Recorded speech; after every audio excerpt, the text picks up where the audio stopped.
I bought this Hikoki gun a few days ago. A lot of you recommended it. I was complaining about the Milwaukee and the Pazload.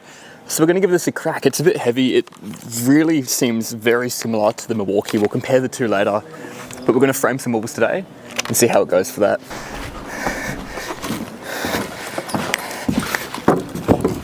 Oh, splinter. Ooh, just a little one.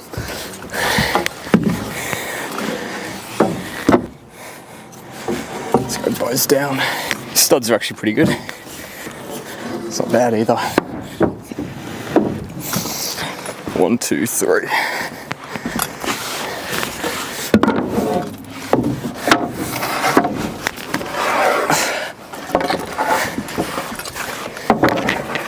I framed all these externals using the air gun, the air hose. This is going to be my first real test on seeing how this goes just on the wall frame. But it's very heavy and it's balanced in an awkward way that I can feel it's already going to strand my hand holding it sideways. I'm just going to go through and shoot these studs up as quick as we can, and I'll see how this gun feels for speed when framing.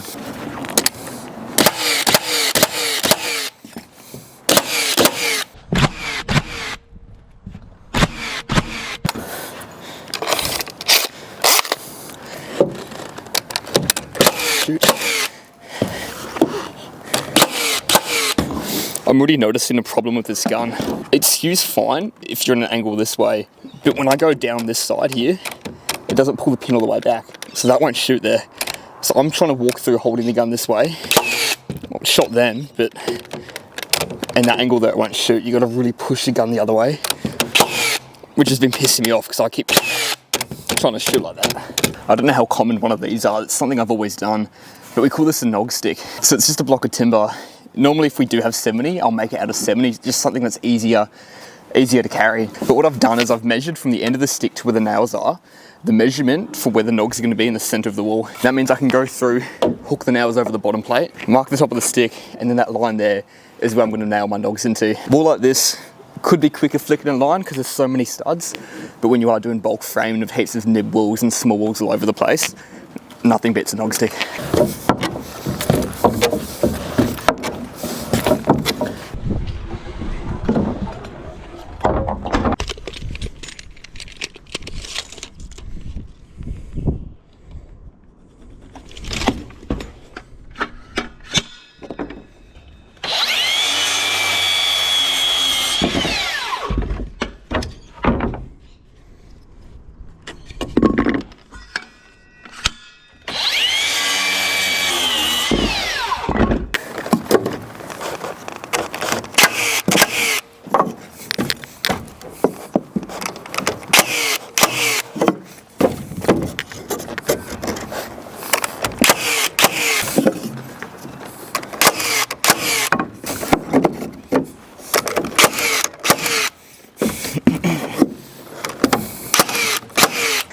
It's bloody hot today.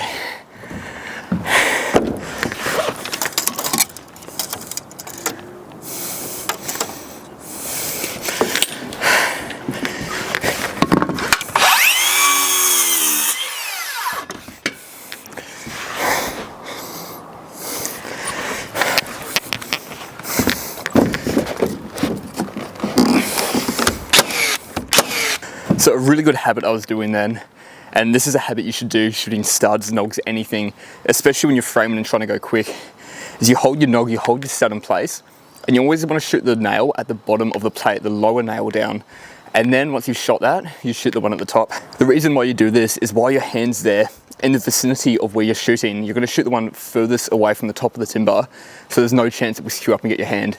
You shoot that bottom one, and then you move your hand out of the way and then shoot the top one. It just minimizes any risk of shooting yourself, any unnecessary injuries. It's bloody hot, I'm struggling. Let's get this wall up. All right, so I want to pick this up. Oh, it's got more weight than I thought. All right.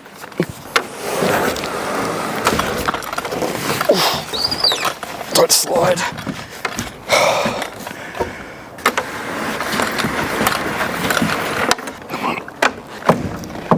There we go. There we go.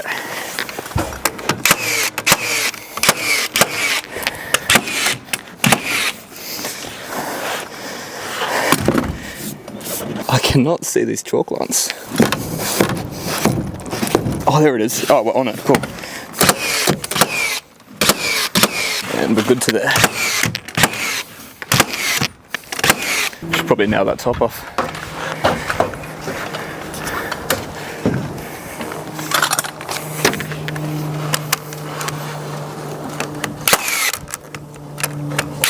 So this gun, it's awesome to skew that way. You can skew sideways, but there's no physical way I can shoot a nail like that. I have to go completely flat. That's quite annoying because it's a heavy gun and all the weight's at the top. As soon as I skew sideways, that second hand almost wants to come in just to balance it. 8, 16, 2, 4. Studs are 2.6. These sheets here at 800. So I got 1, 2, 3 sheets, that's 2.4, and roughly just over 100mm either side. And then put this one in a tiny bit out there. We're using these nail lines too to make sure that we're framing our wheels square. So I want them to be off the same amount. Let's get a stud, that should be perfect right now. Let's get all these.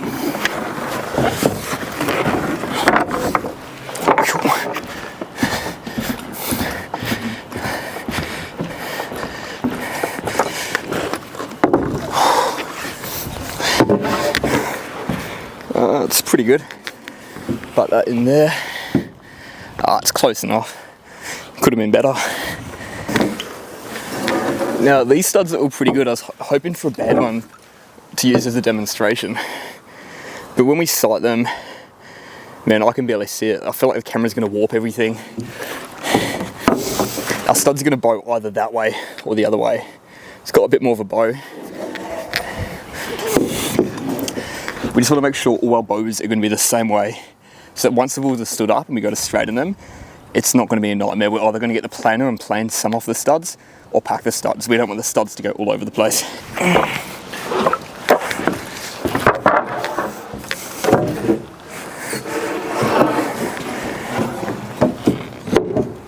So this thing it feels like a replica of the Milwaukee, and it holds the same pros and cons that the Milwaukee does. It is a super powerful gun.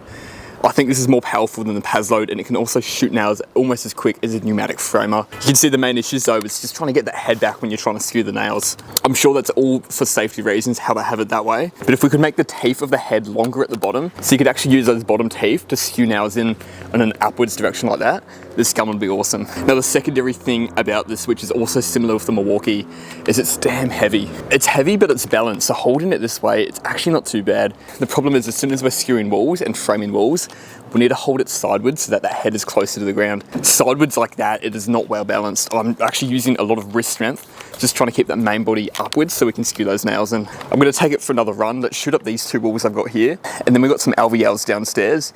I need to laminate them, and we'll see how well this goes, shooting through that double LVL.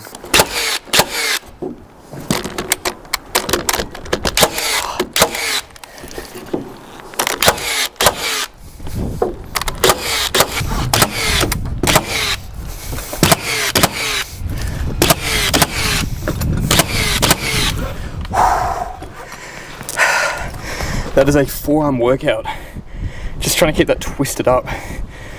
Falls down like that way. Trying to hold it up like that. Shoot it with my thumb too. Honestly, I don't recommend this for framing. I know there's going to be people that say, just get stronger, and yeah, you can get stronger, you can get used to your gun. You don't want a tool that's that heavy where you have to go to gym and you have to get used to using it. We've got the pneumatic guns, they work fine.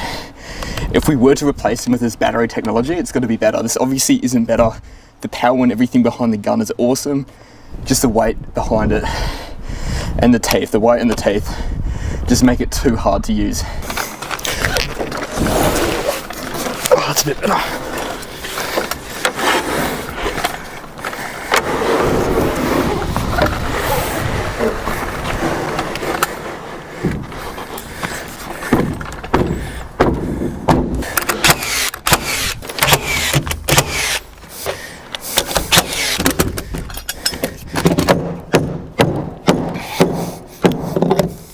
Oh, that's good.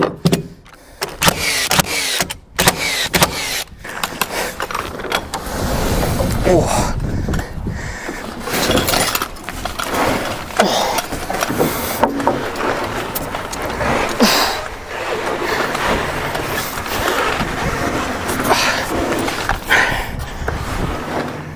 don't know why this one feels so heavy. Nice. Let's get this good in here. That'll work.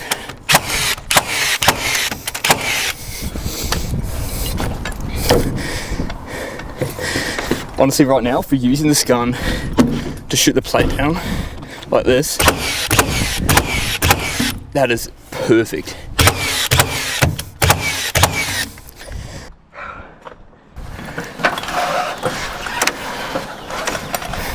How am I going to do this? Try to lock that in there. Yeah. Nice.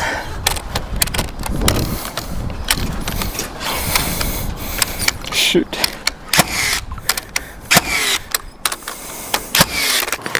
Alright, that sun's getting bloody hot. Let's jump downstairs. So here we've got two LVL beams. They're both 300 by 45. I just want to shoot, I need to laminate them, so I just want to shoot as many nails as I can in a quick succession and see if they can actually deeply penetrate. And what normally happens with a gun is it starts off really well, and after you shoot a few in a row without any breaks at all, then it starts to die down and you start to get nails sticking out. I'm going to do one shot. I'll fill this up with a fresh rack of nails. One shot. Let's see if we can nail this whole thing off without any breaks.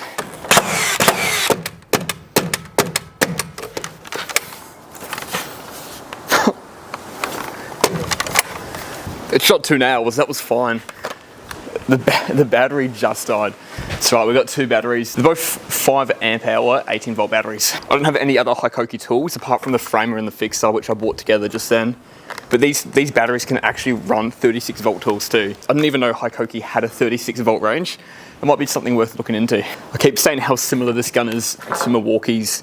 That's another feature that's the same. They've actually got a little panel here, and every time you put a new battery in, or even if you leave the tool for a certain amount of time, I'm not sure what the time is, it's at least half an hour, maybe an hour, it turns off, and you gotta press a button to turn it back on. It turns out both batteries are dead.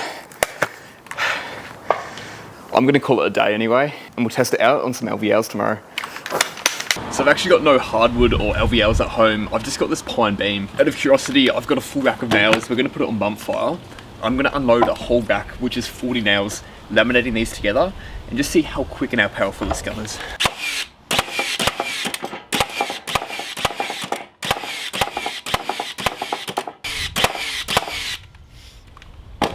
The only problem is the gun kind of jammed, the teeth didn't go all the way back. And there's a few times where it just didn't fire. It didn't misfire, it just didn't even attempt to shoot a nail. This is just a first look of this gun. I'm gonna actually go through and test it thoroughly, and I'm gonna come up with a video soon testing a lot of battery nail guns head to head.